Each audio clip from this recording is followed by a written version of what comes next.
políticas migratorias de nuestro país. Pero la realidad de la región y de la Argentina terminó generando, por aquel entonces, la necesidad de adecuar las políticas migratorias, también debido a que las principales corrientes migratorias provenían de los países limítrofes, ¿no? Y así fue que, en definitiva, en el año 2003, se terminó sancionando la actual Ley Nacional de Migraciones, la 25.871, que significó un verdadero cambio de paradigma en la materia. En la nueva ley se le terminó dando un nuevo lugar al derecho a migrar, principalmente por su artículo número 4, donde sostiene que el derecho a la migración es esencial e inalienable. E incluso la República Argentina se obliga a garantizarlo sobre bases de principio de igualdad, de universalidad. Entonces, al utilizar estos términos de esencial e inalienable, no hizo más que despojar cualquier tipo de duda respecto a cuál es el estatus que le debemos dar al derecho a migrar.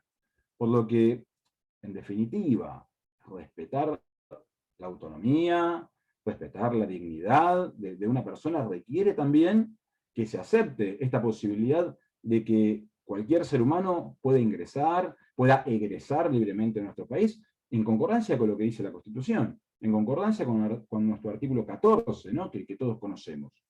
Entonces, hay que resaltar que si bien el derecho a migrar ya estaba reconocido en la Constitución Nacional, el legislador, con esta nueva ley de migraciones, dio un gran paso para guiar la interpretación de nuestra Constitución. Y es así que a partir de la sanción de la ley de migraciones, ya nadie puede dudar el carácter fundamental del derecho a migrar. Ni tampoco puede alegar ahora que se le buscó un objetivo distinto al que tuvo en su momento el Poder Constituyente de 1853, porque el fenómeno de la inmigración y la garantía para que la inmigración efectivamente ocurra fueron claves en aquel entonces. Y ahora, a su vez, se reconocen en esta ley de migraciones que estamos señalando. En definitiva, nuestra ley 25.871 fue señalada como un verdadero cambio histórico para la Argentina. Primero, porque el modelo de sociedad, digamos, que puede inferirse de esta ley, difiere sustancialmente del modelo que tenía previsto la ley del gobierno de facto. Segundo, porque toma posición respecto a discusiones que se daban en el ámbito internacional sobre la migración y cuál era la entidad del derecho a migrar. En definitiva, el derecho a migrar es un derecho humano inalienable, conforme nuestro legislador.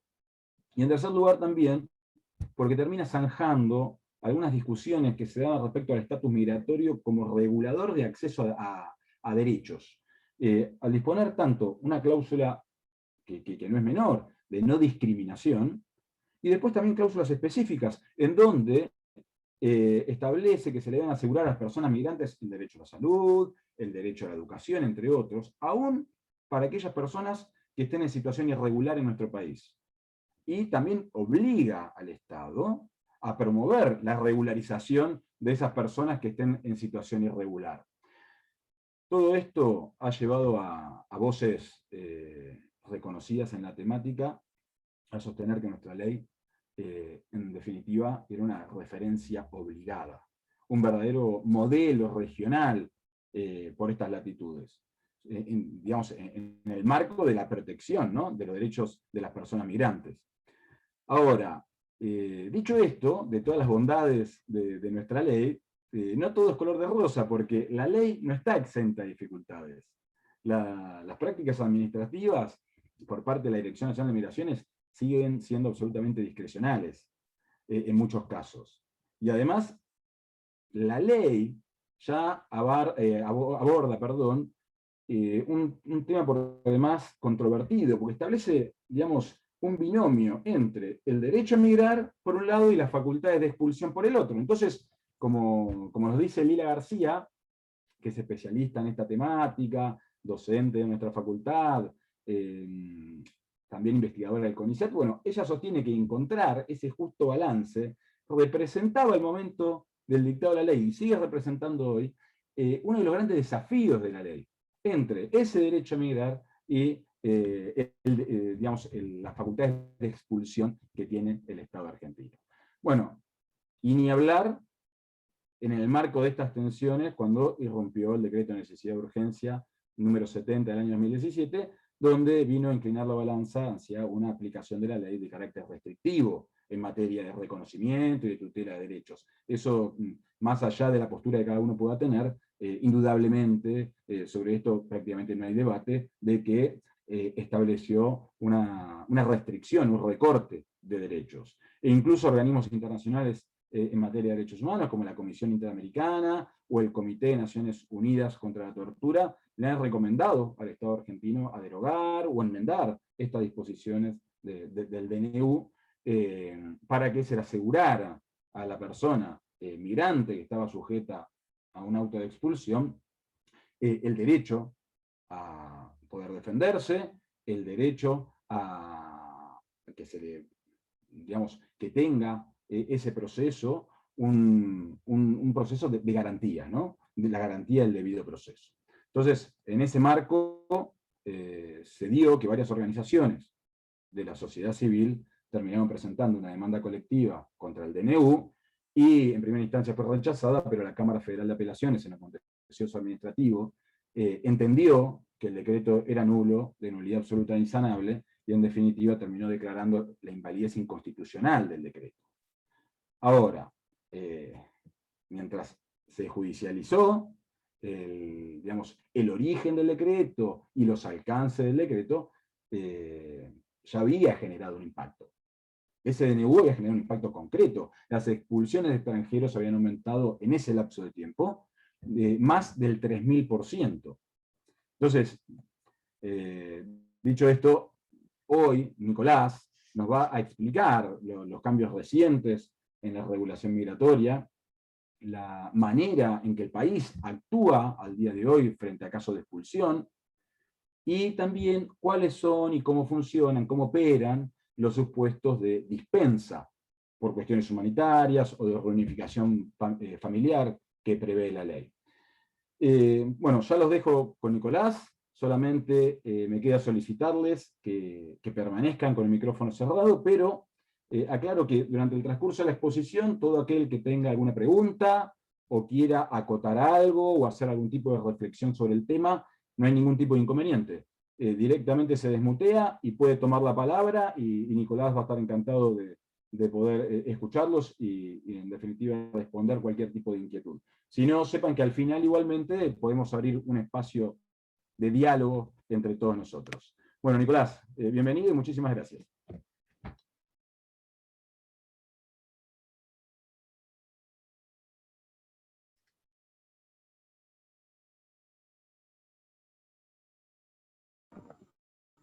Podés activarte el micrófono, Nicolás. Perdón. ¿Ahí está? Perfecto, Nico. Bien. Bueno, ante todo quiero agradecer la presencia de todos ustedes y las palabras de Lisandro, tanto en lo personal como las que académicamente dijo, que me sirven también de introducción a lo que yo voy a hablar, a exponerles, a compartir con ustedes. Lo que quiero hacer es un repaso de las normas que la ley 25.871, que es la que regula toda la política migratoria en nuestro país, contiene con respecto al migrante cuando el migrante ingresa en conflicto con la ley penal. La ley tiene una serie de causales por las cuales el migrante, al entrar en conflicto con la ley penal, va a sufrir consecuencias, de las cuales la más grave es la expulsión del territorio nacional. Tiene una serie de circunstancias que le permiten que el poder administrativo y eventualmente el judicial lo dispensen, o, para decirlo en términos más coloquiales, lo perdonen de haber incurrido en esa falta o en ese conflicto con la ley penal, que no es ni más ni menos que la comisión de algún tipo de delito que están específicamente normados en la ley 25.871. Y además hay una serie de posibilidades planteadas como recursos que tiene el migrante de que esa resolución adoptada en virtud de la ley 25.871, con un hecho generador, que es el haber entrado en conflicto con la ley penal, le permite revisar esa decisión. Por otro lado, vamos a ir viendo, como bien señaló Lisandro, las reformas que a esos institutos o a esas circunstancias fue imprimiendo el Decreto de Necesidad y Urgencia 70/2017, que tuvo un periodo de vigencia de más de 3 años, durante el cual vamos a ir señalando que las reformas tuvieron consecuencias para la política migratoria y tuvieron consecuencias, lógicamente, para todos aquellos migrantes que sufrieron las consecuencias de esta terrible restricción de derechos que impuso el decreto, felizmente a mi criterio, recientemente derogado. Restricciones no solo en cuanto significa la ampliación de causales de posible expulsión, sino también restricciones que significan directamente la restricción en el ejercicio de esas posibilidades de revisión de decisiones de expulsión.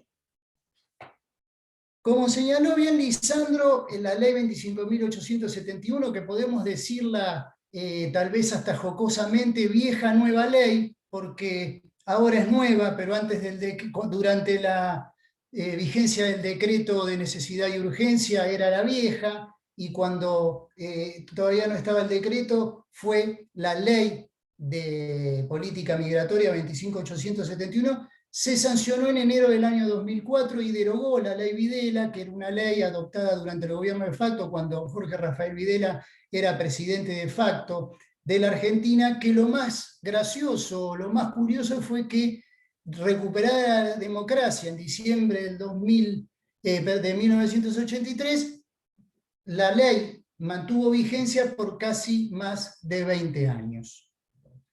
La ley 25.871 fue un gran paso, como dijo Lisandro, para lo que es el derecho a migración, porque reconoce al derecho a migrar como un derecho humano. Contrariamente a lo que sucede con otras legislaciones de política migratoria, como por ejemplo la de los Estados Unidos, que hace foco o centra su espíritu en el derecho que tiene el Estado de seleccionar a aquellas personas que pueden habitar en el territorio que le pertenece. La ley 25.871, contrariamente, otorga derechos y protección a los migrantes y garantiza 3 ejes fundamentales, que es igualdad de trato, no discriminación y acceso a los servicios de justicia, de seguridad social, de educación y a los servicios médicos o de atención sanitaria. El marco constitucional que le da forma a la ley 25.871, más allá de lo que señaló Lisandro, de que la mayoría de los gobiernos del siglo XIX y del siglo XX de la República Argentina tomaron una posición favorable a la inmigración, el marco constitucional de la ley 25.871 le es propicio en el sentido que el artículo 25, en su segundo párrafo, establece específicamente que el gobierno argentino no puede restringir el ingreso de extranjeros que vengan a nuestro país a desarrollar alguna actividad que sea beneficiosa para la sociedad. Y el artículo 14, en consonancia con el artículo 20 de la Constitución Nacional, establece que todos los habitantes de la República, no solo los nacionales o los ciudadanos argentinos, son merecedores del respeto de un sinfín de derechos. El derecho a agremiarse, a practicar el comercio, a ejercer toda industria lícita, a profesar los cultos reconocidos legalmente, a trabajar, a entrar, salir, permanecer, a testar, a casarse, etc. En ese marco, entonces, constitucional, estos artículos forman parte del texto histórico de la Constitución Nacional y no fueron modificados luego de la reforma de 1994, en ese contexto entonces se engendra o se concibe la ley 25.871. Para ir, diríamos, afinando el objetivo, que es ver las normas de la ley que hacen estrictamente al migrante en conflicto con la ley penal, consecuencias, defensas, etc., primero tenemos que resaltar qué se considera como migrante para la ley 25.871. La ley 25.871 dice que migrante es toda persona extranjera que desee permanecer, transitar, residir en nuestro territorio, ya sea temporaria o permanentemente. En los principios generales de la ley, que están en el artículo 3, se plantean dos objetivos que se van a contraponer constantemente, como luego vamos a ver en el desarrollo de la charla, en lo que hacen a la situación del migrante que ingresó en conflicto por la ley penal. Por un lado, se plantea el derecho, que es un objetivo de la ley, que se respete el derecho de todos los migrantes a la reunificación familiar. Eso por un lado. Pero por el otro también se plantea como objetivo de la ley el promover la justicia y el orden internacional y la posibilidad de denegar el ingreso o la permanencia de extranjeros que cometan alguna conducta que esté reprimida penalmente por la legislación argentina. Más allá de eso, como bien señaló Lisandro, los artículos 6 a 8 de la ley le otorgan a los extranjeros regularizados, después vamos a ver qué es un extranjero regularizado, qué es un extranjero irregular, a los inmigrantes regularizados, todos los derechos y garantías que poseen los ciudadanos argentinos. Incluso se les reconoce a los inmigrantes irregulares, aquí se habla de irregularidad y no de ilegalidad como era en la ley Videla, que no se le puede negar el acceso a la salud, a la atención sanitaria, y tampoco se le puede negar el acceso a la educación en cualquiera de sus niveles y en cualquiera de sus jurisdicciones, siendo la educación privada o la educación pública. Es decir, aunque tenga una condición irregular, se le deben reconocer por lo menos esos dos derechos fundamentales. Aquí ya vemos, y volviendo a la atención de la que habló Lisandro, cómo se empieza a dejar entrever una situación especial para el inmigrante irregular con el inmigrante que podríamos decir hizo bien los deberes y logró un reconocimiento de residencia regular por parte del Poder Administrativo. Por lo cual, esa tensión, si bien la ley es de avanzada, sigue pesando y sigue existiendo a lo largo de su articulado. Todo inmigrante que solicite al Poder Administrador, es decir, a la Dirección Nacional de Migraciones, ser reconocido como residente temporario o permanente en la República Argentina, tiene derecho a que, dice la ley, tiene derecho a que se le aplique un proceso de admisión que no sea discriminatorio. Que no sea discriminatorio y además que esté siempre sustentado en la idea de que el derecho a migrar es un derecho humano, fundamental, esencial, inalienable, y debe estar siempre sustentado en el derecho que tiene todo migrante a la reunificación familiar. En virtud de ese proceso de selección de admisión que va a ser el Poder Administrativo, vamos a adentrarnos ya a las 4 categorías de residencia que prevé la Ley de Migraciones. La Ley de Migraciones prevé la posibilidad que a una persona, a un inmigrante, se le reconozca la categoría de residente permanente, de residente temporario y de residente transitorio. Después vamos a ver que hay otras 2 categorías, una que la podemos adoptar porque no está definida y la otra que está definida pero que no atiende concretamente una circunstancia especial como estas 3. Residente permanente va a poder ser reconocido todo aquel que quiera residir permanentemente en nuestro territorio y a los inmigrantes que sean hijos, padres o cónyuges de un argentino. Después, por supuesto que hay un sinnúmero de resoluciones administrativas que regulan todo este tipo de circunstancias que exceden a la exposición de la ley. Residente temporario va a ser aquel que venga a la República Argentina con un fin determinado, para realizar una actividad determinada. Esta residencia temporaria se va a dar por 3 años, prorrogables por otros 3, y está destinada a aquellos que van a realizar una actividad académica, religiosa, artística, deportiva, aquel que va a realizar algún tratamiento médico, aquel que es pensionado por gobiernos del extranjero, aquel que tiene ingresos propios, aquel que viene a realizar algún trabajo especializado o aquel que viene a trabajar bajo relación de dependencia, y también a todo aquel que venga a realizar actividades científicas determinadas. Por eso decimos que es temporario, porque en principio la duración de su residencia estaría íntimamente ligada a la duración de esa actividad específica.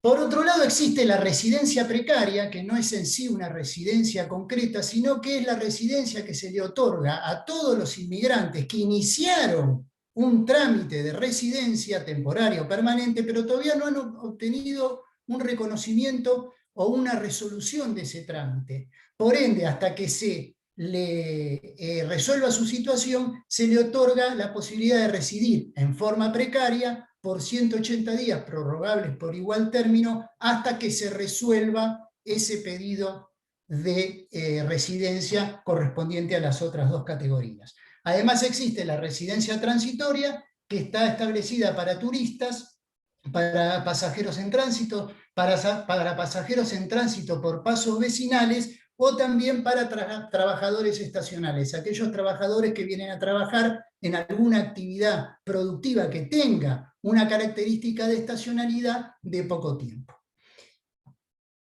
La ley no lo define específicamente en este momento, pero todos aquellos inmigrantes extranjeros que habiten nuestro territorio, que no hayan iniciado ningún o hayan obtenido ningún tipo de reconocimiento de este tipo de residencia, va a ser considerado un residente irregular. Y después vamos a ver que el residente irregular, el inmigrante irregular, va a tener consecuencias por ahí un poco más drásticas que aquel inmigrante que entró en conflicto con la ley penal, pero tiene una residencia acordada. Existen distintas causales, contenidas en la ley 25.871, por las cuales, de ingresar el inmigrante irregular en conflicto con la ley penal, que básicamente es cometer alguno de los tipos delictivos que nosotros ahora vamos a ver, se le puede impedir su permanencia en el territorio argentino y, por supuesto, como consecuencia lógica y obvia, proceder a su expulsión. Eso está regulado en el artículo 29 de la ley 25.871 y comienza el primer grupo de causales, está en el artículo 29, inciso C. En el artículo 29, inciso C, se prevé que va a ser causal el tener antecedentes o haber sido condenado por delitos de tráfico de armas, tráfico de estupefacientes o tráfico de personas, por delitos de lavado de dinero o por delitos en donde se compruebe la inversión económica en actividades ilícitas, y por delitos que merezcan pena privativa de libertad de 3 años o más. Por supuesto que esto van a ser antecedentes o condenas en Argentina o en el extranjero. Con respecto a los antecedentes, aquí se suscita una primer llamado, una primer cuestión que yo quiero referirles. Hasta el año 2010, en que se dictó el decreto reglamentario de la ley, el decreto 616, no se sabía a ciencia cierta qué era considerado antecedentes. Aquellos que tenían una postura menos tuitiva de los derechos del migrante sostenían que antecedentes significaba cualquier acto de impulso de un proceso penal por alguno de estos delitos. Otros decían que antecedentes era una figura similar a la que se podía considerar como un condenado. Después vamos a ver que a esto se le hace distintos reparos constitucionales. Por eso esta interpretación última, que era la interpretación máxima en cuanto a favor de los derechos del migrante. Bueno, pero lo cierto es que el decreto 610-2010 reglamentario de todo este artículo 29 estableció que antecedentes debe ser considerado como todo auto de procesamiento firme dictado en contra de un migrante. Reitero, tiene muchos reparos constitucionales que después los vamos a ver someramente. Y aquí se produce también una segunda cuestión importante que tiene que ver, que se plantea mucho en la praxis de los procesos en donde se ventila una expulsión de un ciudadano. ¿Qué ocurre en aquellos delitos? Porque la norma dice delitos que merezcan pena privativa de libertad de 3 años o más. ¿Qué ocurre en aquellos casos en que estamos frente a un migrante y ya sabemos cuál fue la pena que le fue efectivamente impuesta y la pena es menor de 3 años o más? Por supuesto que la interpretación pro homine más beneficiosa hacia los derechos del migrante va a sostener que, como fue condenado a una pena menor a los 3 años, no puede aplicársele o no puede considerársele como causal de expulsión. A esto se le suele decir, generalmente con mayor éxito desde la judicatura, que hay que atenerse a una interpretación legal del texto de la ley que dice y nos habla de delitos que merezcan pena, por lo cual tenemos que atenernos a la amenaza abstracta del delito y no a la amenaza concreta. ¿Por qué? Además, de esta manera o con esta interpretación pro homine se estaría poniendo en mejor situación a la persona que fue condenada por el delito que a la persona que todavía no tiene sentencia, porque aquella persona sí tendría la amenaza de los 3 años. Lo cierto es que si el espíritu de la ley fue tomar en cuenta la gravedad del delito, señalando los 3 años de pena o más por ser un delito grave, si tenemos una pena que ha sido menor, lógicamente tenemos que decir que la gravedad del delito ya ha desaparecido y por ende no se podría tomar como causal de expulsión en ese caso concreto. Sin embargo, les reitero, es una circunstancia que está muy controvertida y que no ha tenido todavía la postura que nosotros propugnamos desde los derechos de defensa del migrante, todavía no ha tenido acogida favorable en algún tipo de tribunal. Acá tenemos que hacer el primer llamado de lo que fue el decreto de necesidad y urgencia 70/2017. El decreto de necesidad y urgencia agregó en estas causales a los delitos de tráfico de órganos y tejidos, pero lo más grave fue que sacó el tope de los 3 años o más de los que recién dijimos, impuso que sería causal de expulsión, o sea, de impedimento de permanencia y lógica expulsión, a los delitos con cualquier pena privativa de libertad. Por lo cual se amplió notoriamente el espectro, el universo de casos, que después vamos a ver que en conjunción con otros instrumentos que se agregaron en la ingeniería que significó el decreto 70/2017, significó, como bien señaló Lisandro en la introducción, la multiplicación por mucho de los casos de expulsión de extranjeros en la República Argentina. Volviendo a la ley 25.871, el artículo 29, inciso F, también prevé como causal de impedimento de permanencia y de consecuente expulsión el tener antecedentes o condena en la Argentina, antecedentes o condena en la Argentina, no como vimos con anterioridad, que era en la Argentina o en el extranjero, a delitos que signifiquen haber promovido o facilitado el ingreso, la permanencia o el egreso ilegal de extranjeros con fines de lucro.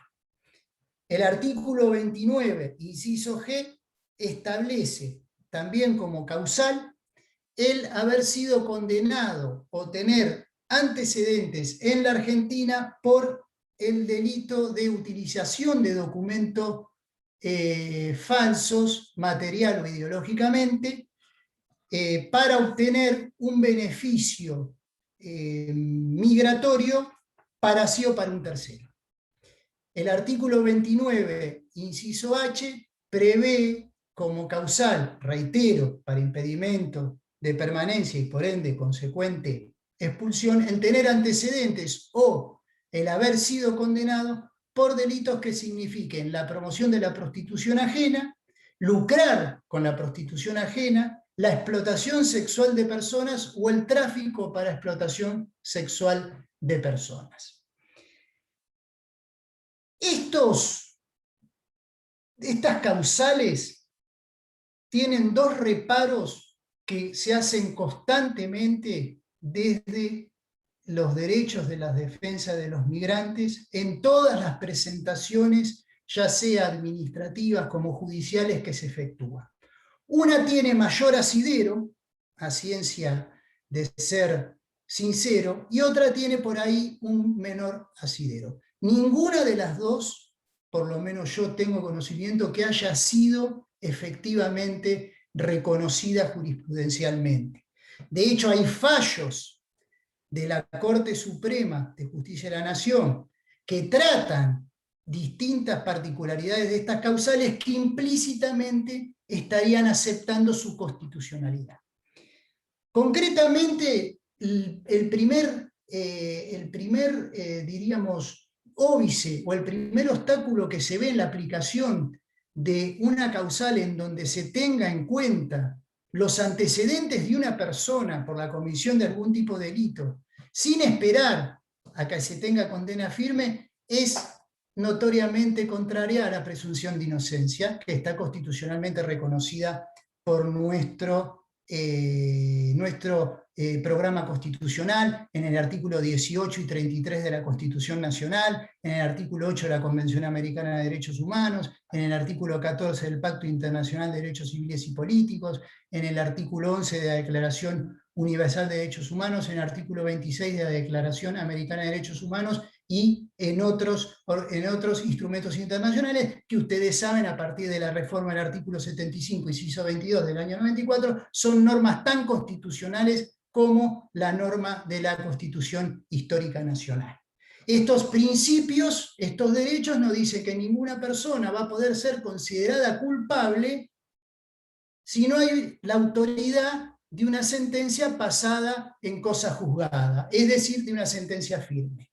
Entonces aquí estamos tratando a un migrante como autor o responsable de un delito sin tener una sentencia que así lo reconozca, sin tener una sentencia penal que así lo reconozca. El poder administrativo, la Dirección Nacional de Migraciones y eventualmente el Poder Judicial, ¿no? Al corroborar o al confirmar estas resoluciones, está inmiscuyéndose en el poder que tiene el juez penal y lo está considerando directamente culpable. Lo está poniendo en igual situación de trato que la persona que fue condenada efectivamente por alguno de estos delitos contenidos en el artículo 29.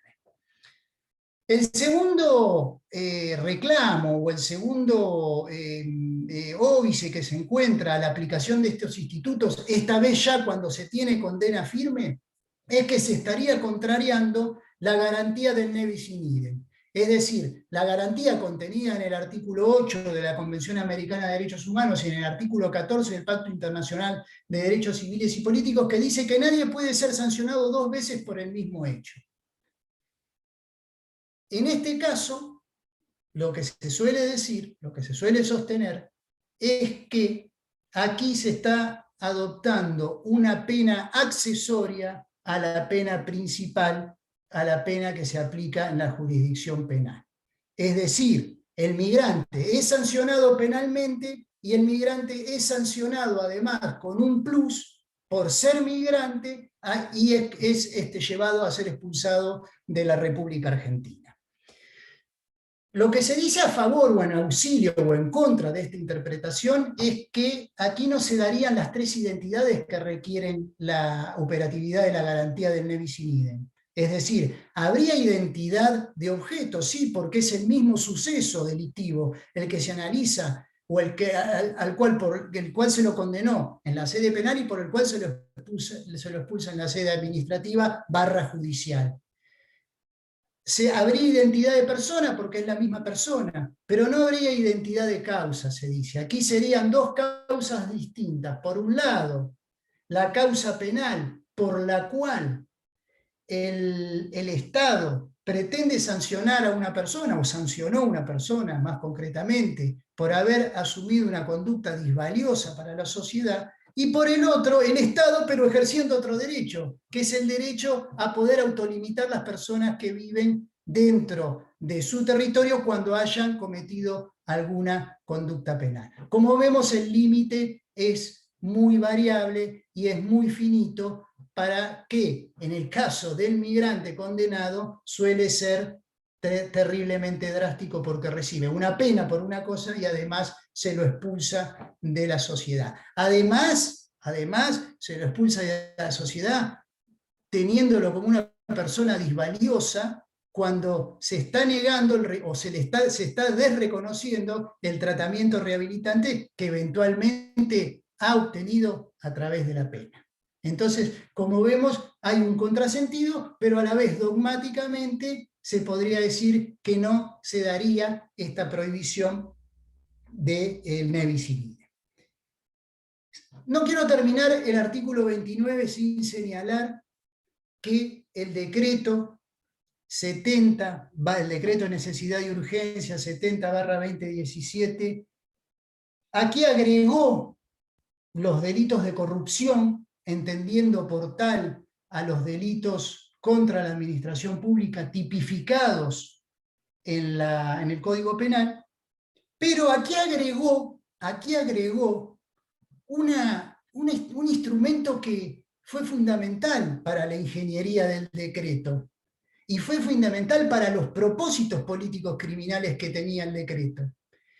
Primero, sostuvo que antecedente debía ser, como lo decía el decreto, un auto de procesamiento firme dictado en contra del migrante, pero también agregó a los requerimientos de elevación a juicio firmes dictados al migrante. ¿Por qué? Porque hay muchas jurisdicciones del interior del país en donde se rigen directamente por el sistema adversarial en el cual ya no se utiliza el auto de procesamiento. Entonces no vaya a ser que se le escape aquellos procesos penales en donde su código procesal no preveía el auto de procesamiento. Pero eso es lo menos importante. Lo más importante para la ingeniería y lo más dañoso que significó para los derechos de los migrantes es que impuso a todos los poderes judiciales de las provincias, de la nación y federal, y al Ministerio Público también de las provincias, de la nación o federal,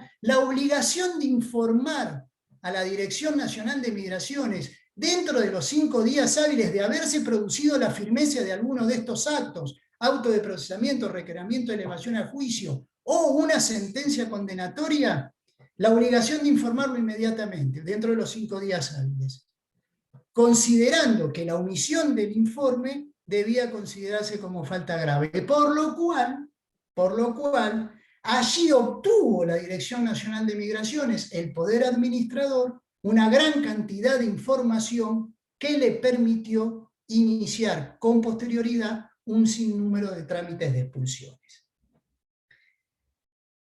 Continuando y volviendo a la ley 25.871, debemos decir que en el último párrafo se establece lo que se llama la dispensa, que no es ni más ni menos que el perdón, es decir, la posibilidad de que el Poder Administrativo o eventualmente el Poder Judicial pueda perdonar o pueda dispensar al inmigrante irregular que haya incurrido en alguna de estas conductas de las consecuencias que esa incursión le puede ocasionar y puede otorgar la posibilidad de ser reconocido como un residente permanente, temporario, transitorio.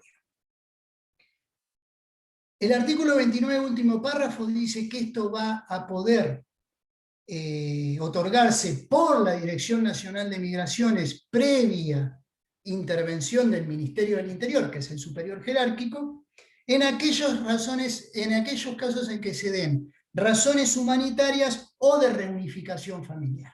Entonces aquí vemos cómo la ley sí tiene coherencia y toma y hace valer por sobre el derecho a elegir aquel quien puede habitar nuestro suelo, el derecho o el reconocimiento de todos los migrantes del derecho de reunificación familiar.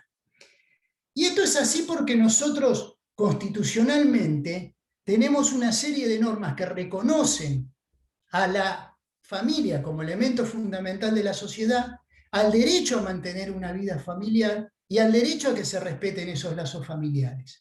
Eso está contenido en el artículo 17 de la Convención Americana de Derechos Humanos, en el artículo 23 del Pacto Internacional de Derechos Civiles y Políticos y en el texto histórico de la Constitución, en el artículo 14 bis. Entonces, en base a la vigencia de todos esos derechos, es que se reconoce la posibilidad de dispensar a ese inmigrante si se alegan razones de reunificación familiar. Razones familiares, es decir, razones concretamente de que la persona tenga una vida familiar constituida en la República Argentina y esa vida familiar se vea desmembrada por la expulsión de su seno familiar. También debe citarse que a raíz de la Convención de Derecho del Niño, que establece que en todo procedimiento en que se encuentren controvertidos los intereses de un niño debe primar el respeto al interés superior del mismo, y el artículo 9 y 10 de la Convención de Derechos del Niño, que dice que los niños no pueden ser separados de sus padres y se debe reconocer la posibilidad de formarse y de crecer junto a ellos, que se respeta este derecho de reunificación familiar. Concretamente acá lo que se tiene que hacer es un balance entre la fuerza que tiene este derecho, que tiene todas las personas migrantes de reunificación familiar, frente a la fuerza que puede llegar a tener el derecho que se reserva al Estado de disponer expulsiones de personas que hayan actuado contrarias a la ley penal. Cuando la Dirección Nacional de Migraciones, el Poder Administrativo o el Poder Judicial eventualmente, que ya vamos a ver cómo se llega a la revisión en Poder Judicial, vaya a resolver sobre la procedencia de esta dispensa o no, vaya a resolver sobre la procedencia de esta dispensa o no, dice la Cámara Federal de Apelaciones Contencioso Administrativo de la Capital Federal en varios fallos, entre los cuales se puede citar Barrios Rojas, Céspedes Cruz y Da Vitoria, que tiene que hacerse un verdadero test de razonabilidad. Es decir, el Poder Administrativo no puede simplemente constatar la falta o la causal y denegar la dispensa sin invocar o sin hacer ningún tipo de balance o de apreciación al respecto. Debe hacer un verdadero test de razonabilidad en donde debe contemplar por lo menos 4 pautas fundamentales que después vemos se amplían por otras resoluciones, que son el tiempo que hace que el migrante está en nuestro país, el tiempo que transcurrió desde que cometió la actividad delictiva, la reinserción social que haya demostrado desde que se cometió la actividad delictiva, especialmente a través del trabajo, y la constitución en sí del grupo familiar. Después de efectuar un test de razonabilidad en donde estas 4 pautas sean fundamentales, recién podrá la Dirección Nacional de Migraciones decir que no va a otorgar la dispensa o el perdón. La ley, lógicamente, dice podrá otorgar, pero podrá, si bien es discrecional, no significa irracional, no significa irracionalidad. A partir del caso Rodríguez Buena de la Corte Suprema de Justicia de la Nación se estableció que discrecional no es irracional y que tienen que exponerse las razones o los fundamentos por los cuales no se hace lugar a esa dispensa que fuere eventualmente solicitada. Esto además porque nuestro sistema representativo y republicano de gobierno exige una fundamentación de los actos de gobierno, sin perjuicio que la Ley de Procedimiento Administrativo 19.549 en su artículo 7 establece la exigencia y la obligación del Poder Administrador de dar fundamento a todas sus resoluciones. El Comité de Derechos Humanos de la Organización de las Naciones Unidas, en un montón de casos, entre los cuales se pueden citar el caso Winata contra Australia y Schwartz contra Canadá, amplió las pautas a tener en cuenta en este test de razonabilidad. Sostuvo que tiene que tener en cuenta además la edad del migrante cuando cometió el delito, los vínculos que pueda o no tener con su país de origen. Esto suele darse, por ejemplo, en personas que han hecho toda su vida desde pequeños en nuestro país y son expulsados a un país donde no tienen ya ningún tipo de vínculo, hasta a veces ni siquiera hablan el idioma. Los esfuerzos que demostró el migrante durante su vida migratoria en Argentina para regularizar su situación migratoria y las penurias en que pueda llegar a asumirse su vínculo familiar de producirse la expulsión del migrante. Esto lo decimos porque nosotros hemos visto en un sinnúmero de resoluciones del Poder Administrativo que se produce lo que no deseamos, lo menos pensado, que es que se base en la contestación de la falta y en la denegatoria de la dispensa, sin ningún tipo de otro tipo de análisis, que en otra innumerable cantidad de casos sí se da. Pero lo cierto es que hay impuesta una obligación de fundamentar en base a este proceso o a este test de razonabilidad. Bueno, otra vez, el decreto de necesidad y urgencia 70/2017 viene a restringir, en los casos de causaria ampliaba, en los casos de la dispensa la restringe, la posibilidad de aplicación de la dispensa.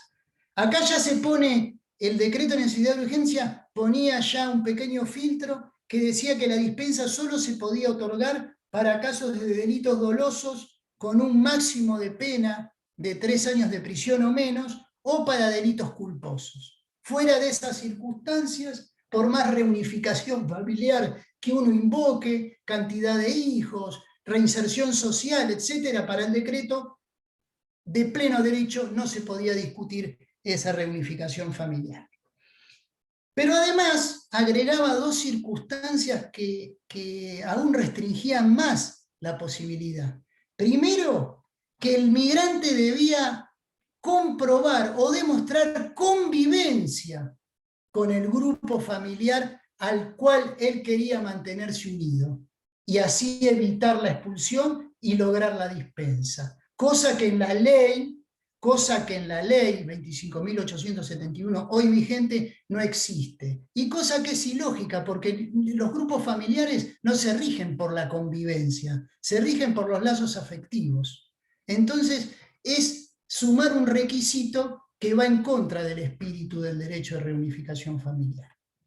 Y además agregaba otro requisito, que reitero, hoy no está vigente, que es que el migrante no haya demostrado desinterés económico o afectivo con ese grupo familiar al cual quería permanecer unido o sobre el cual quería ejercer el derecho de reunificación.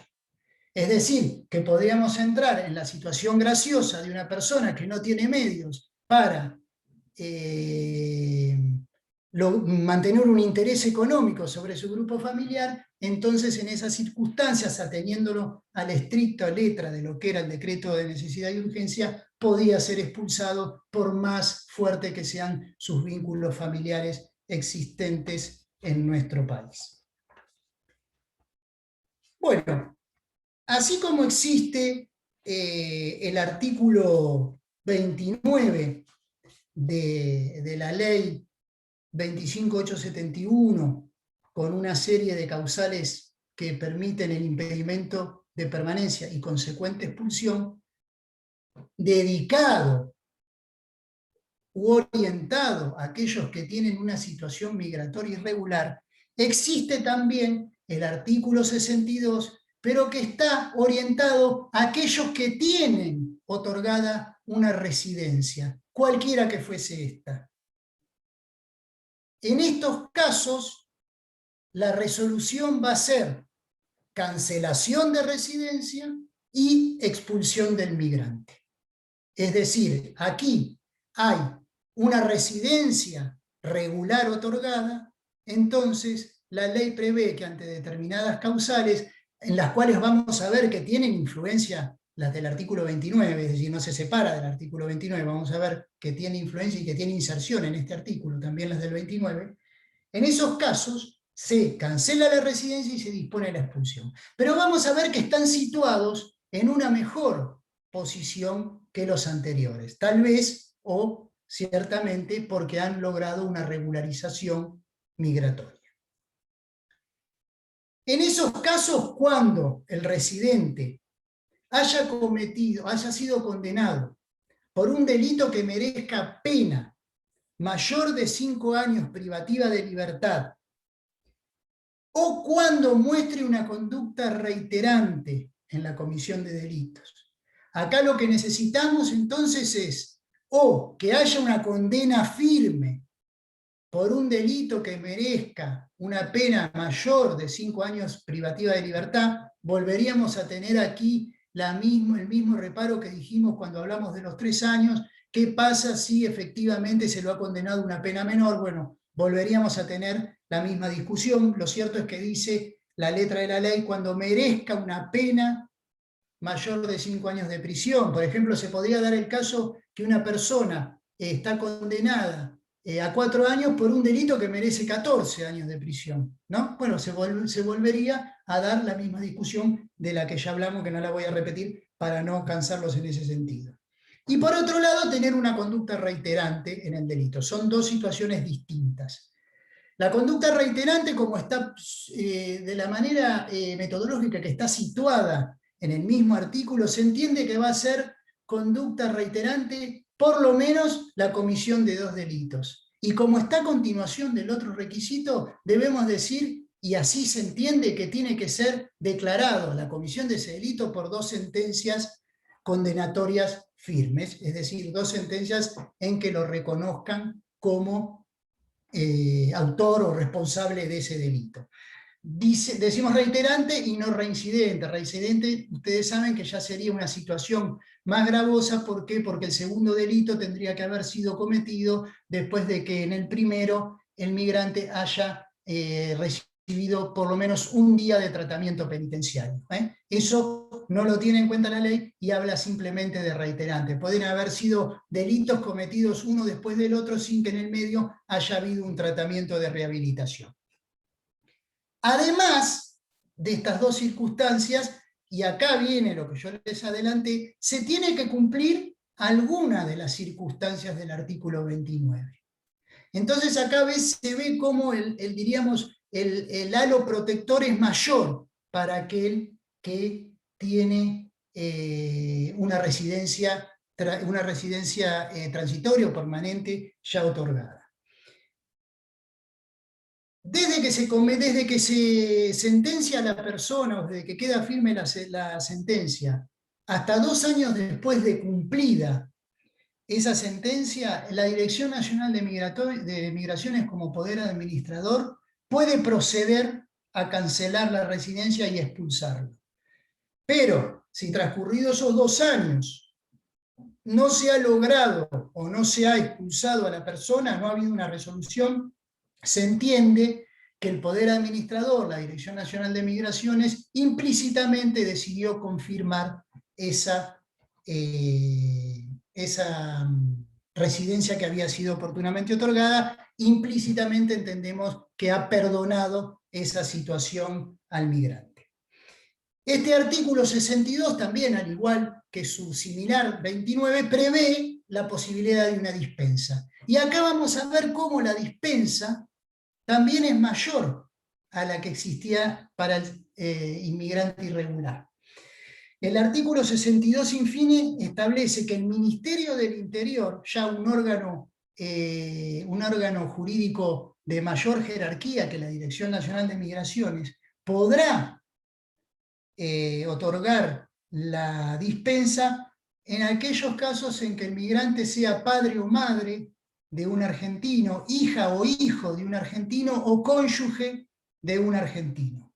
Y además, como otro supuesto aparte, sostiene que también se podrá dispensar o perdonar al residente en aquellos casos en que haya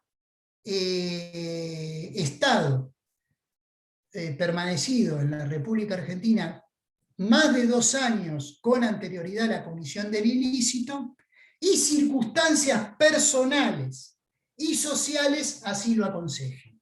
Como ven, el ámbito o la posibilidad de aplicación de la dispensa es un poco mayor que la que existía en los casos del artículo 29. Aquí también, lógicamente, el Ministerio del Interior, al evaluar la posibilidad del otorgamiento de una dispensa, va a tener que hacer ese test de razonabilidad, esa decisión fundada que ya vimos en el caso del artículo 29. Otra vez más, el decreto de necesidad y urgencia 70/2017, recientemente derogado, preveía una restricción a los derechos de los migrantes también en este artículo. Primero, que decía que la condena podía ser firme o no firme, distinto a lo que supone el artículo 62 actual. Segundo, que podía ser en Argentina o en el extranjero, distinto a lo que supone el artículo 62 actual. Y después agregaba una serie de delitos y ya no se atenía solamente a los de pena de mayor de 5 años o a la conducta reiterante.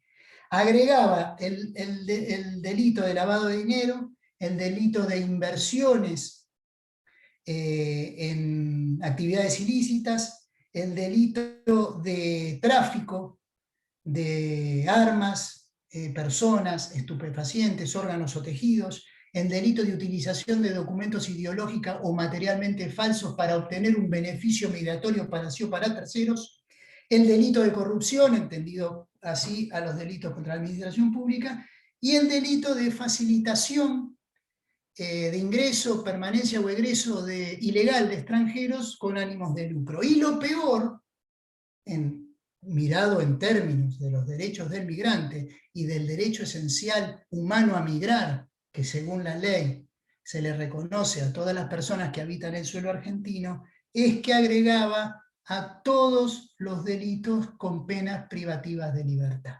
Es decir, ese tope contenido en el artículo 62 de los 5 años era virtualmente borrado. Además,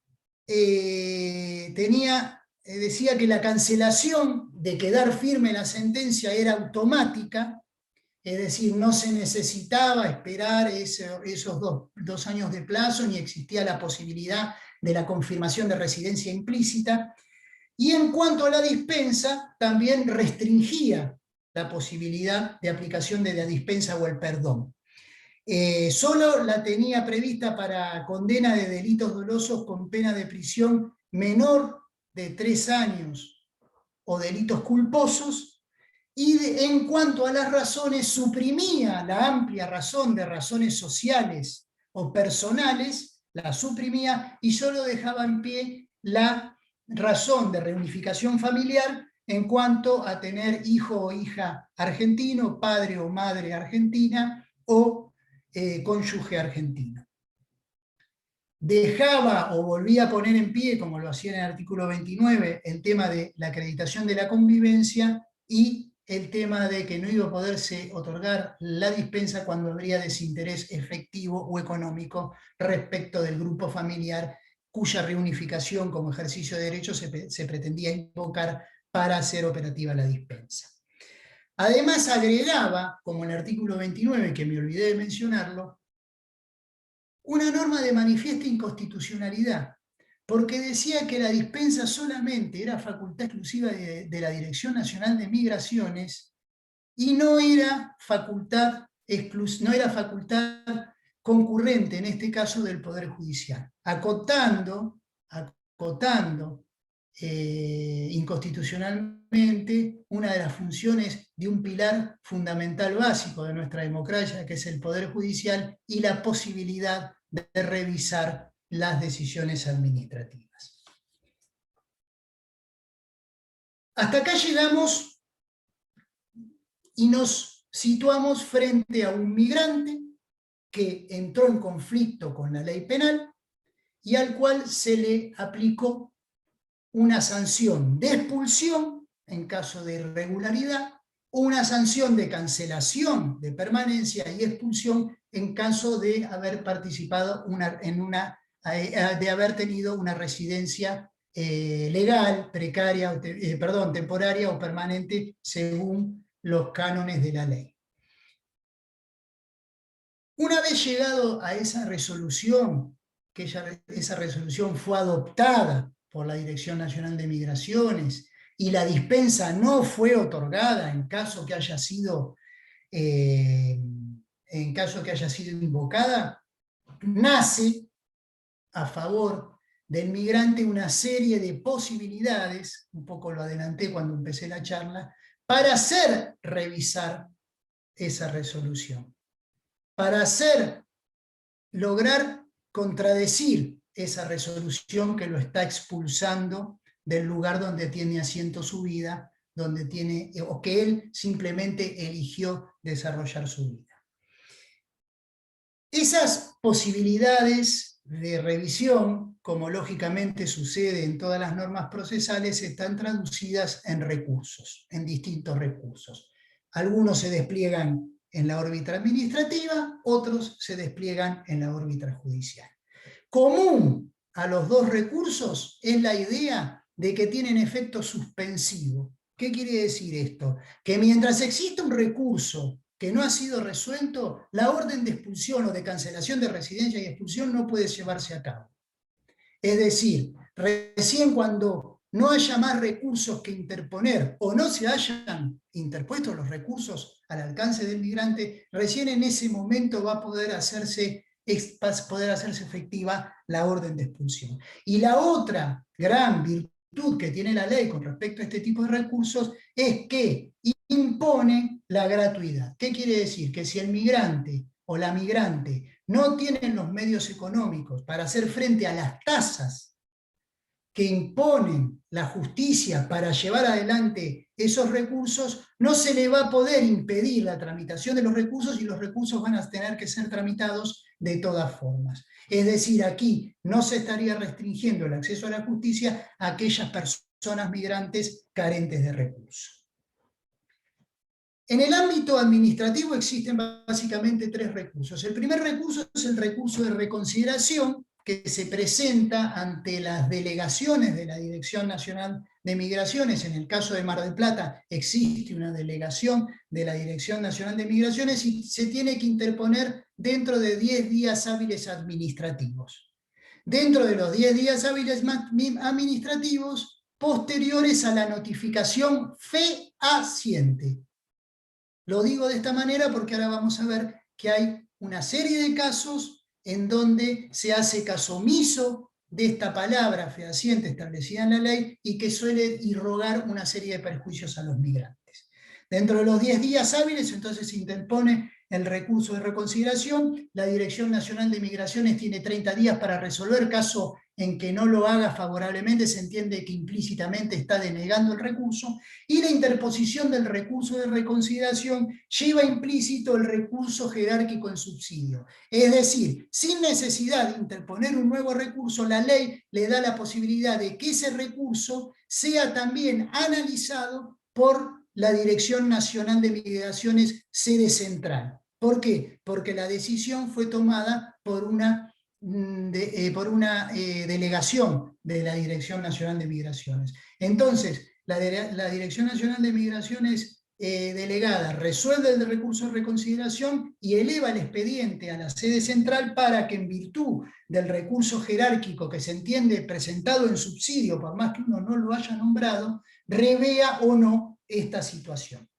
Una vez que llega el expediente, el migrante tiene nuevamente un periodo de 5 días hábiles para, si quiere, mejorar los fundamentos de su recurso de reconsideración opuesto oportunamente.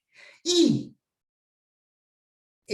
si no se le hiciera lugar al recurso, la Dirección Nacional de Migraciones, la Directora Nacional de Migraciones, no le hiciera lugar al recurso, surge un tercer recurso administrativo o la posibilidad de interposición de un tercer recurso administrativo que se va a poder interponer dentro de los 15 días hábiles administrativos posterior a la notificación fehaciente, y en esa ocasión el recurso administrativo de alzada va a ser resuelto por el superior de la Dirección Nacional de Migraciones, que es el Ministerio del Interior.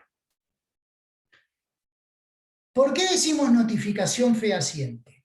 ¿Y por qué es importante esta palabra? ¿O por qué hago hincapié yo en esta palabra? Existen muchos procesos administrativos o recursivos administrativos o recursivos judiciales en donde el migrante, sujeto muchas veces a la precariedad o inestabilidad económica o a la precariedad o inestabilidad propia de su condición de migrante, que muda su domicilio. Y a él se le pretende luego, habiendo iniciado, por ejemplo, habiéndose iniciado un expediente por una posible expulsión, habiendo constituido domicilio, se le pretende luego notificar la resolución que dispone de la expulsión en ese domicilio constituido, fijando o pegando una cédula en la puerta porque no se encuentra, no es sabido o se sabe positivamente que ya no vive más en el lugar. Nosotros lo que se plantea desde el punto de vista de la defensa, y que ha tenido, eso sí, acogida favorable en varias decisiones judiciales, es que la notificación fehaciente que exige el artículo, sumado a la gravedad que significa la expulsión de una persona migrante y la naturaleza de los derechos de reunificación familiar que se encuentran en juego, implican que notificación personal contenida en la ley, que notificación fehaciente contenida en la ley significa notificación personal. Es decir, asegurarnos que la persona del migrante efectivamente tuvo conocimiento de esa resolución y no adoptar la notificación ficta que está, sí, contenida por las normas procesales civiles y comerciales para un montón de trámites que por ahí no tienen la gravedad que puede llegar a tener para la vida de una persona una sanción de expulsión. Fenecida la etapa de los recursos administrativos, es decir, habiéndose resuelto el recurso administrativo de alzada, aún le queda al migrante la posibilidad de abrir un abanico de opciones que se van a ventilar en la justicia, es decir, en el Poder Judicial. Este abanico de posibilidades, el migrante, a través con su asistencia técnica, puede hacerlo valer directamente ante la primera orden de expulsión. Es decir, puede obviar los recursos administrativos y optar por iniciar los recursos judiciales. Pero habiendo optado la vía judicial, dice la ley, ya no puede volver a utilizar la vía de los recursos administrativos. Por eso lo que se aconseja es que si la ley otorga una serie de recursos, se utilicen esos recursos porque vamos a tener mayor posibilidad de que se revean esas decisiones. El recurso judicial, contenido en el artículo 84 de la ley 25.871, prevé la posibilidad de interponer un recurso de revisión judicial a aquella resolución del Ministerio del Interior dentro de los 30 días hábiles judiciales, es decir, ya no administrativos, sino que aquí se van a tomar 30 días judiciales. El juez competente para atender esto en el interior del país va a ser el juez civil en turno, que corresponda al domicilio del migrante. Se entiende que tiene que ser el que corresponde al domicilio del migrante, porque en este caso el migrante va a tener mayor posibilidad de defensa al tener la actuación judicial en el ejido urbano de su domicilio. Y el artículo 89 establece que al resolver el juez federal va a tener que hacer un control de legalidad, de debido proceso y de razonabilidad. Habla de control. Esto debe ser entendido lógicamente en un sentido amplio, es decir, no como algunas jurisdicciones entienden de que se tienen que limitar a ver si la formalidad de las circunstancias fue cumplida. No, el artículo 89, si bien dice control, no empece a que el juez federal que entiende en la causa se inmiscuya en las razones otorgadas o valoradas por el Poder Administrativo para cancelar la residencia y expulsar o expulsar directamente. Es decir, puede analizarlas y puede controvertirlas. Es más, puede analizar las circunstancias de que no haya fundamentos. Una decisión administrativa sin fundamentos es más irrazonable, arbitraria, que aquella que tiene argumentos o razones que nosotros consideramos desacertadas. Lógicamente, contra la decisión del juez federal se pueden interponer el recurso ordinario de apelación, contenido en el Código Procesal Civil y Comercial de la Nación, por lo cual podemos llevar la cuestión al entendimiento de la Cámara Federal de Apelaciones, y eventualmente contra ese recurso se puede interponer el recurso extraordinario federal. Es más, si la Cámara Federal de Apelaciones decide que ese recurso extraordinario federal es inadmisible o improcedente, también nos queda expedita la vía del artículo 285 del Código Procesal Civil y Comercial de la Nación, que es la interposición de un recurso de queja por extraordinario denegado. Esto que les dije de la apelabilidad del recurso de revisión judicial, es decir, del recurso ordinario de apelación y del extraordinario o el de queja por extraordinario denegado, recién fue zanjado por un fallo de la Corte Suprema de Justicia de la Nación, que es Ojeda Hernández, porque algunas personas y algunos ámbitos judiciales decían que era irrecurrible la decisión del recurso de revisión judicial, ateniendo a que no podía haber un recurso de un recurso. Sin embargo, la Corte sostuvo, escudriñando en lo que es la letra de la ley y la coherencia de la ley, sostuvo que si la ley, cuando habla del pronto despacho, dispuso que la decisión que se expida sobre el pronto despacho administrativo es inapelable, hubiera dicho lo mismo en este caso de así haberlo considerado. De hecho, la práctica judicial, y sobre todo a partir del caso Ojeda Hernández, hace que se puedan interponer contra la decisión que decide sobre el recurso de revisión judicial del artículo 84, todos los otros recursos que nos da o nos pone en nuestras manos el ordenamiento procesal civil y comercial de la Nación.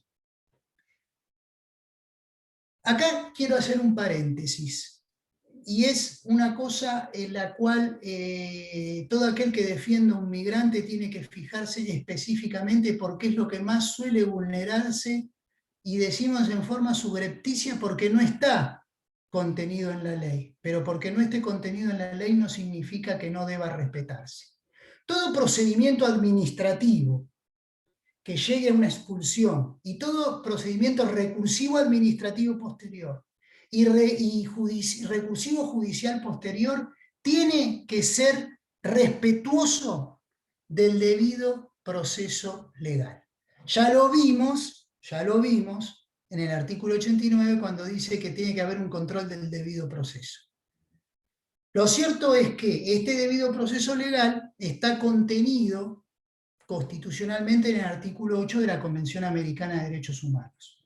Este artículo trae un compendio de garantías y de derechos que hacen al debido proceso legal, que son el principio de inocencia, es decir, presumir que una persona es inocente hasta que una sentencia demuestre lo contrario, el principio a defenderse personalmente o a ser asistido por un defensor de su libre elección o el Estado tener la obligación de otorgarle uno, la prohibición a ser obligado a declarar contra sí mismo, el derecho que tiene a toda persona a hacer concurrir al proceso testigos o a interrogar los testigos o a contradecirlos, el derecho que es muy importante, y ahora vamos a ver por qué, el derecho que tiene todo ciudadano sometido a un proceso de esta naturaleza, de que se le otorgue el tiempo y los medios adecuados para su defensa, el derecho a ser oído y el derecho a conocer, como contrapartida, el derecho a ser oído, el derecho a conocer detallada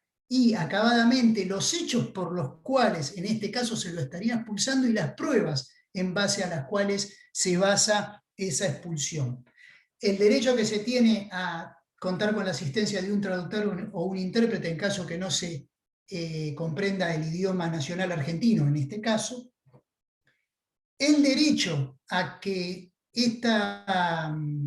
todas estas decisiones sean revisadas, o sea, puedan ser recurridas ante otros órganos superiores y judiciales y que ese entendimiento sea llevado a cabo por un juez independiente e imparcial. Todos estos derechos que componen el debido proceso legal son, si ustedes leen la Convención Americana de Derechos Humanos, destinados originariamente al proceso penal. Pero la Comisión Interamericana de Derechos Humanos, específicamente en el año 2015, en el caso Movilidad Humana, estableció que son aplicables también a todo proceso administrativo judicial en donde se controviertan derechos de una persona migrante. Es más, sin recurrir a ninguna decisión de algún órgano internacional, podemos decir que el artículo 13 del Pacto Internacional de Derechos Civiles y Políticos reconoce a todo migrante a quien se pretenda ser expulsado o a todo migrante dentro de un proceso en el cual se pretenda ser expulsado a exponer razones en contra de esa decisión, a ser representado, que debe interpretarse como a tener una asistencia jurídica útil y eficaz, y a revisar esa decisión. Es decir, acá ya no estamos hablando de una aplicación analógica in bonam parte, sino que estamos hablando de una norma constitucional referida específicamente al proceso migratorio. ¿Qué pasó con el decreto reglamentario 70-2017? ¿Qué pasó con el decreto reglamentario que tuvo vigencia durante 3 años? Bueno, acá instrumentó la mayor carga de restricciones, y es lo que posibilitó la multiplicación luego de expulsiones que algunas ya fueron quedando firmes. ¿Por qué? Porque todo este andamiaje de posibilidades, de recursos, fue limitado, no solo en la cantidad, sino también en los plazos con que contaba el migrante para interponerlos. De los 3 recursos, el decreto estableció lo que se llamó procedimiento especial migratorio sumarísimo. Ya tiene un nombre de neto corte marcial. De los recursos administrativos solamente dejó el recurso jerárquico, es decir, de 3 recursos lo redujo a 1, y en vez de 15 días hábiles para interponerlo, estableció 3 días hábiles para su interposición. Lógicamente, si vemos lo que recién hablamos del debido proceso legal, acá se está por lo menos afectando ya, sin ver el caso concreto, el derecho a ser oído, el derecho a ser informado y el derecho a poder producir prueba, además del derecho a contar con el tiempo necesario para la defensa. Es decir, el migrante recibía una notificación de que iba a ser expulsado y tenía 3 días hábiles, es decir, de un lunes a un viernes, para interponer un recurso en donde iba a exponer todas las razones y toda la prueba de una cosa en que ponía en juego por ahí su vida familiar, su vida social, su vida laboral. Después de ese recurso jerárquico, resuelto ese recurso jerárquico, el procedimiento especial migratorio sumarísimo establecía la posibilidad del recurso judicial, el recurso de revisión judicial. Pero ya no teníamos 30 días hábiles, un mes y medio para preparar nuestra defensa. Ya teníamos de nuevo 3 días hábiles. Es decir, nosotros íbamos al juez con el exiguo plazo de 3 días hábiles para que sea revisada judicialmente esa decisión. Además establecía que no se podía producir prueba que haya sido denegada en la administración, acotando la posibilidad de actuación del Poder Judicial, y preveía, eso sí, zanjando por ahí la incertidumbre que zanjó el caso de la Corte Suprema, la posibilidad de interponer el recurso de apelación en 3 días y de interponer eventualmente el recurso extraordinario o el recurso por queja, de queja por extraordinario denegado. Esto provocó, como les dije, la situación de que en ese gran número nuevo de casos de expulsiones, además se afinara la posibilidad de contradecirlo a través de estas restricciones. Volviendo a la ley 25.871, tenemos un artículo que es fundamental, que es el artículo 86. El artículo 86 prevé el derecho que tiene todo migrante incurso en algún tipo de estos procesos a recibir asistencia jurídica. Aquellas personas que carecen de medios económicos tienen derecho a recibir asistencia jurídica en todo procedimiento administrativo judicial en donde pueda derivar una expulsión.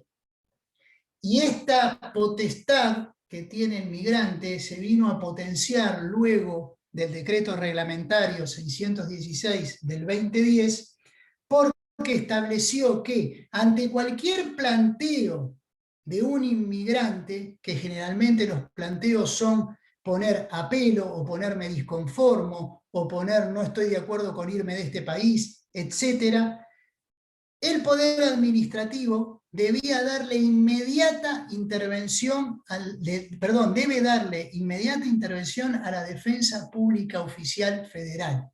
Y hasta que la Defensa Pública Oficial Federal haya tomado intervención o haya asistido jurídicamente al migrante, se suspendían todos los términos y se suspendía el trámite. Perdón, yo digo se suspendía, pero esto es lo que está en vigencia. Me confundo porque vamos y venimos con el decreto. Esto es lo que actualmente está en vigencia. Aquí se produce también una situación controvertida que no está en la ley, pero que se da en la práctica forense, que es ¿qué ocurre con aquellos migrantes que originariamente asistieron al proceso administrativo, de alguna manera indicaron su voluntad de no ser expulsados del país, pero luego, con posterioridad, estos migrantes mudan de su domicilio y no son habidos? Muchas veces los tribunales, sobre todo esto sucede en los resortes judiciales, muchas veces los tribunales no le dan la potestad al defensor público oficial a que en solitario continúe con la vía recursiva, sino que requieren una ratificación o una rúbrica de los escritos por parte del migrante que de repente, sin saber o descuidando, diríamos, la formalidad de mantener actualizado su domicilio, se ausentó. Entonces lo que se dice desde la defensa pública oficial o de las defensas particulares de migrantes es que la obligación que impone el artículo 86, sobre todo el decreto reglamentario, más lo que prevé el artículo 42 de la ley 27.149 de organización del Ministerio Público de la Defensa a nivel federal, que faculta a los defensores a representar a personas ausentes y le da la potestad además de tratar de o arbitrar los medios para tratar de ubicarlo, hacen que aún en aquellos casos se deba permitir la actuación en solitario de los defensores o de la defensa pública oficial. El decreto de necesidad y urgencia de 2017, el decreto de necesidad y urgencia 70, lógicamente restringía este derecho. Primero, decía que la asistencia jurídica gratuita ya no era obligatoria, sino que debía ser requerida por el migrante. Una vez requerida, el migrante debía demostrar la carencia de medios. Y una vez demostrada la carencia de medios, la Dirección Nacional de Migraciones tenía que evaluar si estaba bien demostrada esa carencia de medios. Es decir, si no había requerimiento, o habiendo requerimiento no había demostración, o habiendo demostración la Dirección Nacional de Migraciones la consideraba insuficiente, las actuaciones administrativas continuaban su curso con un migrante sin asistencia jurídica técnica útil y eficaz. Para ir finalizando, vamos a situarnos en la situación en que ya no quedan más recursos que interponer, y esa orden de expulsión o esa orden de cancelación de residencia y expulsión se encuentra firme y consentida. En esos casos vamos a ver una diferencia entre si la persona está cumpliendo pena por el delito que significó la causal de expulsión o de cancelación de residencia de expulsión, o no está cumpliendo pena. Si la persona está cumpliendo pena y cumplió la mitad de la pena más un año, si la pena fue a más de 10 años de pena privativa de libertad, o cumplió la mitad de la pena más 6 meses, si la pena fue privativa de libertad de 5 a 10 años, o cumplió la mitad de la pena, si la pena fue menor de 5 años de prisión, en esos casos se va a poder expulsar a la persona que está cumpliendo pena. La persona va a recuperar la libertad al llegar a su país de origen, y el resto de la pena que venía cumpliendo se va a tener por compurgada. Este instituto es un instituto que, si bien enmascara el cumplimiento de una expulsión, tiene un término técnico específico en la ley que se llama extrañamiento. Cosa similar sucede en los casos en que una persona fue condenada por una pena de ejecución condicional, porque en ese caso, si aún está cumpliendo la pena, se lo va a tener por cumplida la pena y por cumplidas las cargas que pudieran haberse impuesto en virtud del artículo 26 del Código Penal, y se lo va a poder expulsar / extrañar.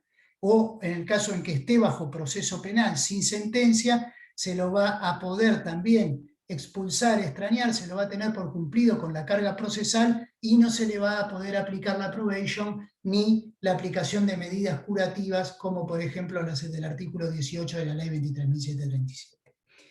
Lo cierto y lo importante, y para ir finalizando, es que en todos aquellos casos en que el inmigrante no esté privado de libertad por cumplimiento de pena, para proceder a la expulsión, la Dirección Nacional de Migraciones tiene que solicitar previamente una retención con fines de extradición. Es decir, acá se suscita un nuevo, pero restringido ámbito de discusión estrictamente en la esfera judicial. La Dirección Nacional de Migraciones se tiene que presentar ante el juez competente y decirle: señor juez, tengo una orden de expulsión que está firme y consentida, necesito que usted me dé la orden de retener al ciudadano para poder expulsarlo. Una vez que la orden, previo traslado, por supuesto, a los migrantes o al migrante y su representación jurídica, su asistencia jurídica, que va a ser obligatoria de la Defensa Pública Oficial Federal, va a dictar una orden fundada en donde va a ordenar la retención del ciudadano. El ciudadano, cuando es sabido por la fuerza de seguridad, es retenido, y habiéndose hecho efectiva esa retención, hay que comunicarla inmediatamente ante el juez. Por supuesto que no se va a poder llevar a cabo ante ningún lugar ningún establecimiento penitenciario o similar donde haya personas detenidas en cumplimiento de detención por un proceso penal o en cumplimiento de una pena, sino que va a tener que ser un lugar distinto designado por la Policía Auxiliar Migratoria.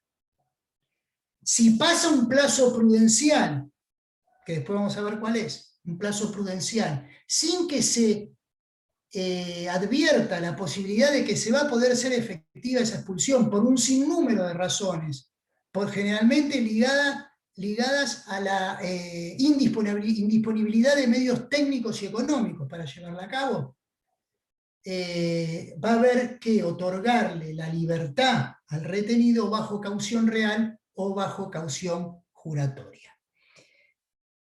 Excepcionalmente se permite a la Dirección Nacional de Migraciones pedir la retención de un ciudadano cuando aquella orden de expulsión o de cancelación de residencia y expulsión no se encuentre firme.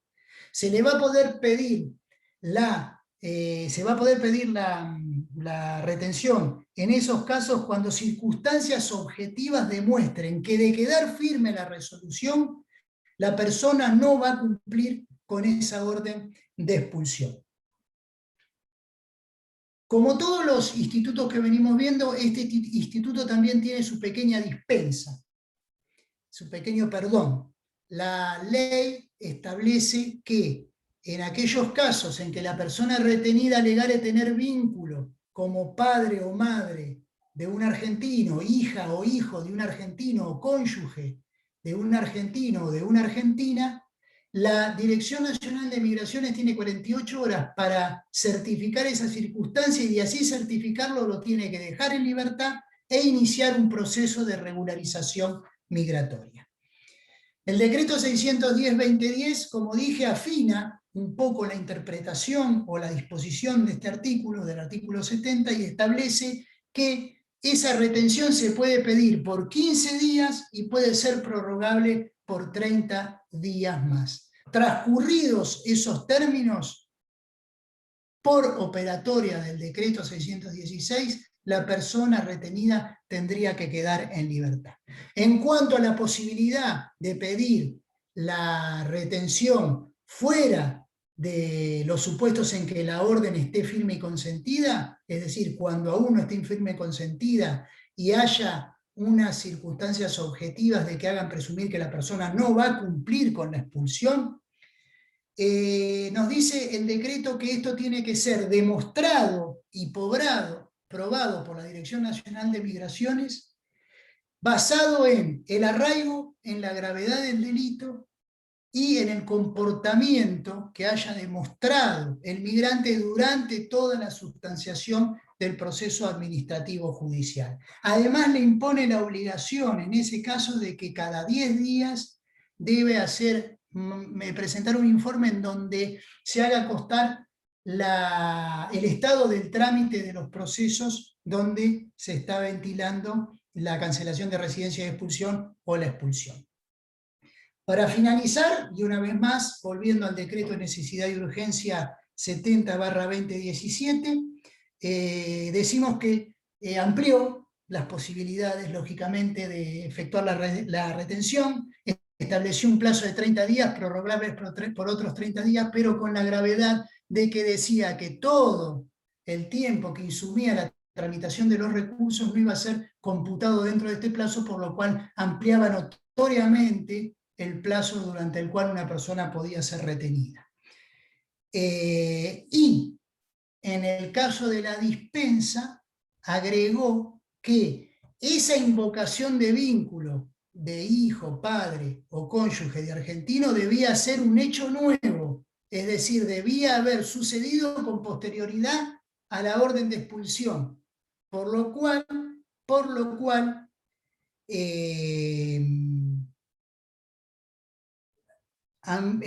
restringía la letra de la ley que hoy está vigente, que no hace distingos en cuanto a la invocación de ese vínculo, si es hecho nuevo o no. Por lo cual se presume que puede invocarse como hecho nuevo, como dispensa, sin que sea un hecho nuevo.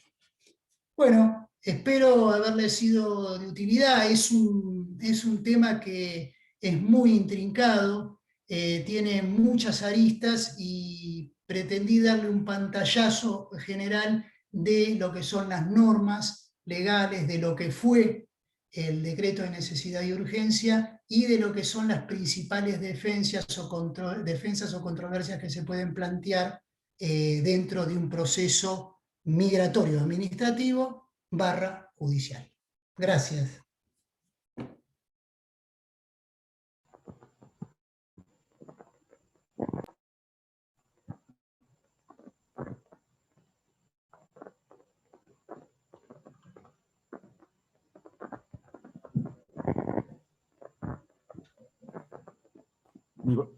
Nicolás.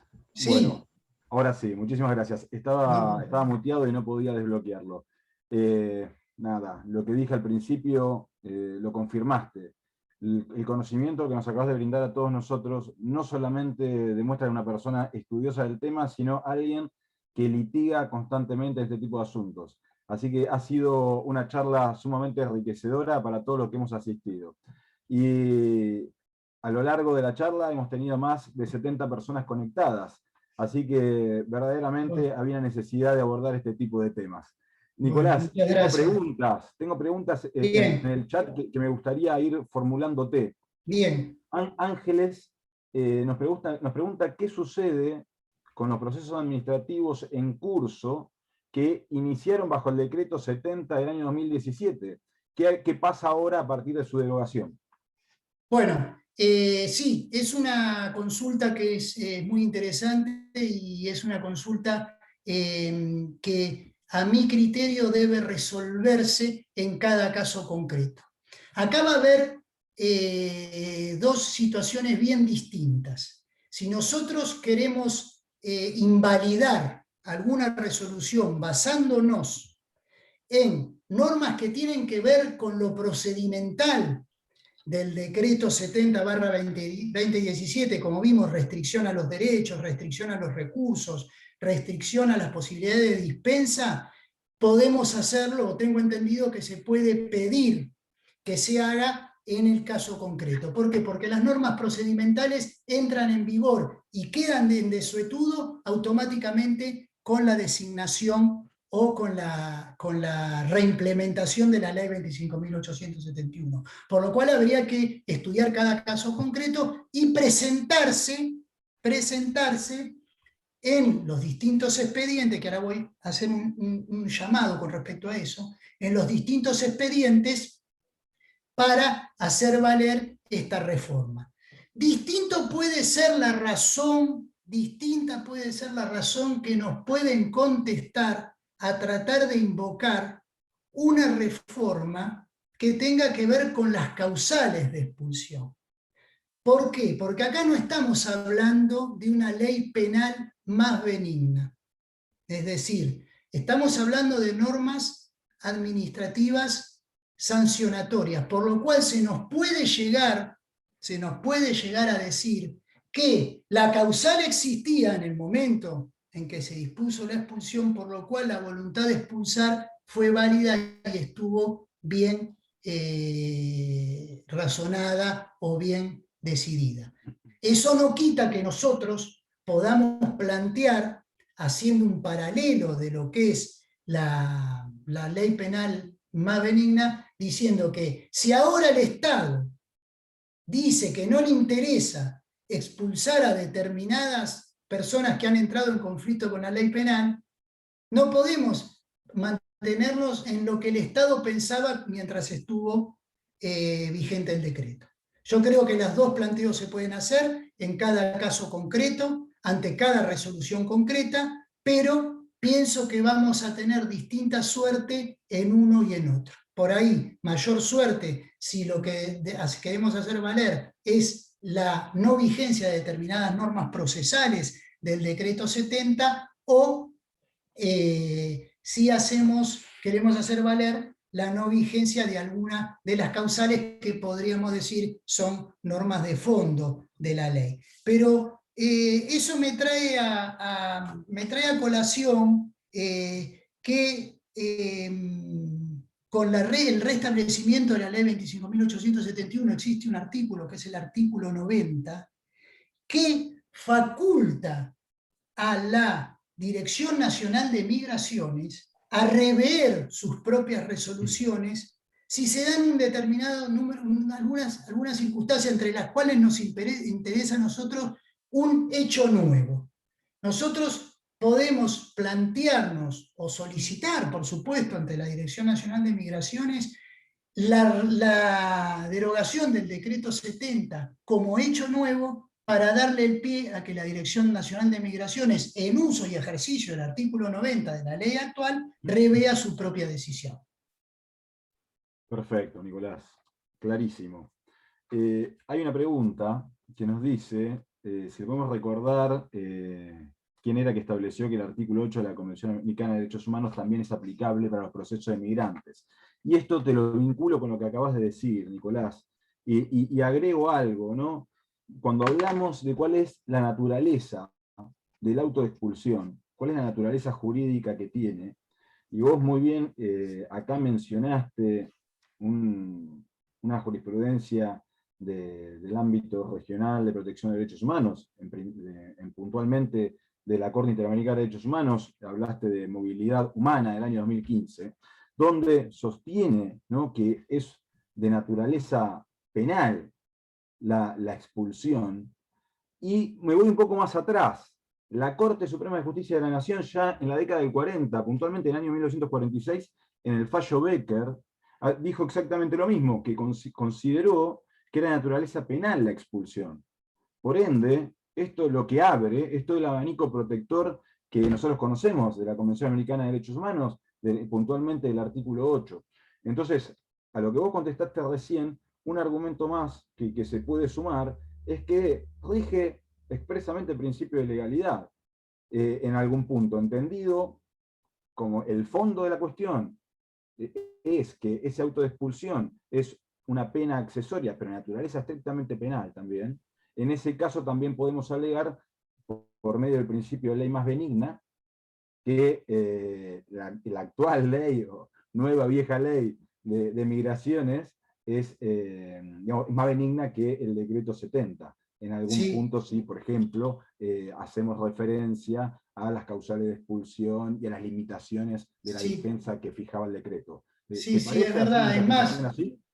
Cuando nosotros analizamos la derogación o recibimos la noticia de la derogación, enseguida se nos vino a la mente el tema de la ley penal más benigna, es decir, bueno, ahora hay un montón de casos que fueron tratados de acuerdo a las causales de expulsión del decreto que ahora lógicamente no irán, pero claro, el reparo que hacen el Poder Administrativo ni hablar, y a veces los tribunales judiciales, es que ellos no reconocen eso que vos estás diciendo, Lisandro, que la expulsión es una sanción de neto corte penal y accesoria a la de la pena que se le aplicó en sede penal, sino que suelen tenerlo como un mecanismo del derecho administrativo que es la manifestación de ese derecho que tiene el Estado a regular las personas que pueden vivir dentro del territorio. Pero como decís vos, a la luz de las resoluciones de la Corte Suprema internacionales, el planteo es totalmente válido.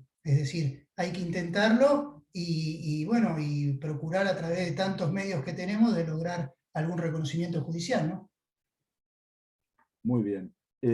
Si alguien más tiene alguna pregunta, alguna cuestión que quiera hacer, que quiera ventilar con el resto de asistentes, los invito a que se desmuteen y directamente tomen el micrófono. Perdón, Lisandro, hay una más de Juan Pablo, ahí en el chat.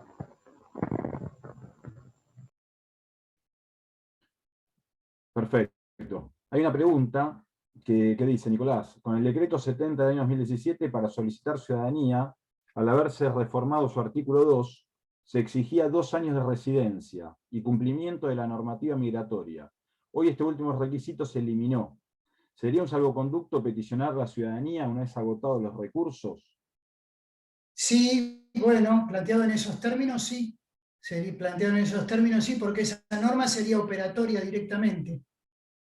Se podría plantear el pedido de la ciudadanía argentina, ¿sí? Una vez interpuesto el recurso, la Dirección Nacional de Migraciones debe otorgar automáticamente la residencia precaria. Sí, en realidad es así. La residencia precaria se otorga cuando uno inicia cualquier pedido de residencia permanente o de residencia transitoria.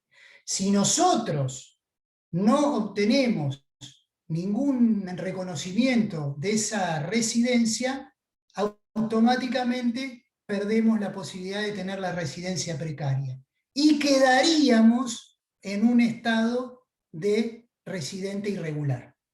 ¿Por qué? Porque siempre la residencia precaria va atada al trámite de residencia originaria. Por lo cual, la interposición de recursos administrativos o la interposición de recursos judiciales no se pisa nunca se va a pisar con la residencia precaria. La residencia precaria está atada al trámite de residencia permanente o temporaria. Si nos la deniegan, vamos a tener caída del trámite y de la residencia precaria. Vamos a tener que intentar otro tipo de reconocimiento de residencia, iniciado otro trámite, vamos a tener otro tipo de residencia precaria. Desconozco cuáles son los recursos que puede haber contra una denegatoria de residencia, que no era el objeto de esta charla. Sé que tiene que haber algún recurso administrativo. Mientras esos recursos administrativos, que no son los que vimos hoy, estén en marcha, entiendo que el trámite está vivo y la residencia precaria también lo va a estar. Muy bien. Nicolás, te hago una consulta. Cuando hablaste de recursos y explicaste muy bien los recursos administrativos, después empezaste a analizar los recursos judiciales. Cuando el juez federal hace lugar al recurso judicial del artículo 84, ¿cuál suele ser el contenido de esa resolución?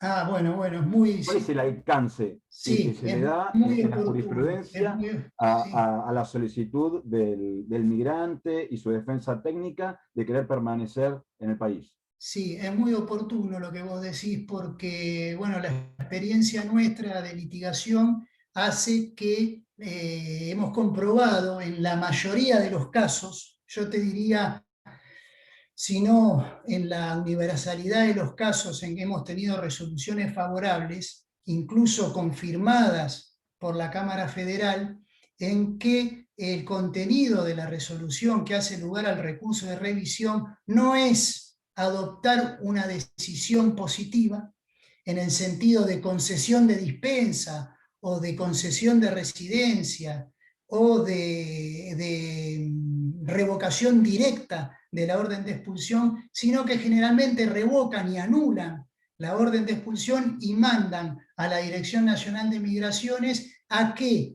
dicte una nueva resolución estableciendo ciertos parámetros que generalmente tienen que ver con pautas a que tener en cuenta por el Poder Administrativo. Esto es una constante que parece estar en el Poder Judicial de reconocer siempre en el último caso, en definitiva, que el poder de todo respecto a esto lo tiene la Dirección Nacional de Migraciones. Cuando la ley no hace una distinción en ese sentido. Tranquilamente el Poder Judicial podría inmiscuirse y adoptar una resolución positiva que implique dar de baja la expulsión o reconocer que está mal cancelada la residencia, etc. Pero parece transutar todo el procedimiento judicial siempre una última, como última instancia de que el poder en sí lo tiene el Poder Administrativo. Muy bien. Acá pregunta Florencio Oviedo, dice que trabaja en un juzgado federal en donde se otorgan las ciudadanías y está consultando que le gustaría saber qué se entiende por residencia continua. Yo no sé si con esto te alcanza para poder contestar o... No, Lisandro, porque no. Por ahí también lo que vos me preguntaste de ciudadanía son cosas que escapan al conocimiento mío por no ser, de trámites normales ni tener que ver con la conflictividad en la ley penal, diríamos. Todo lo que es trámite de ciudadanía tiene una tramitación aparte y una serie de requisitos que a veces excede el conocimiento que tiene que ver con la litigación por alguna de estas causales del migrante en conflicto con la ley penal. A mí me gustaría en este momento poder contestarle, pero la verdad que no excede a la preparación que yo tengo. Después están preguntando también, Juan Pablo Jerometa, si el juez en el recurso directo solo debe analizar los requisitos de admisibilidad del acto administrativo o el ámbito de la revisibilidad es amplio. Bueno, eso un poco es lo que yo señalé, Juan Pablo. El artículo 89 de la ley habla de un control de razonabilidad, de debido proceso y de legalidad. Algunos jueces de todo el país se agarran de esto para hacer lo que dice Juan Pablo, es decir, hacer un mero control de lo que sucedió, es decir, si no es manifiestamente arbitrario, si no existe alguna causal que que está por fuera de lo que sostiene la ley, etc. Pero